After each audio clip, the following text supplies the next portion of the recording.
அன்பு நண்பர்கள் அனைவருக்குமே வணக்கம். நேற்று போய் ஓட்டு போட்டாச்சு. சூப்பரான ஓட்டு, ஜெயிக்கிறவங்களுக்கு ஓட்டு போட்டிருக்கேன்.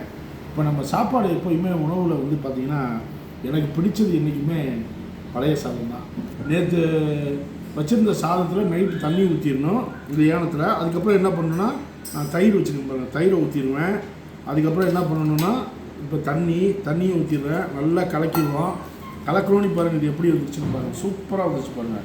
அதுக்கப்புறம் என்ன பண்ணணும்னா, நமக்கு எவ்வளோ தேவையான அளவுக்கு உப்பு போடணும். போட்டாச்சா, நல்லா கலக்கியாச்சு, செம்மையாச்சு. இன்றைக்கி என்ன வச்சுருக்காங்க சார் அப்படின்னா, எங்கள் வீட்டில் வந்து தக்காளி குருமா, செம்மையாக தக்காளி குருமா.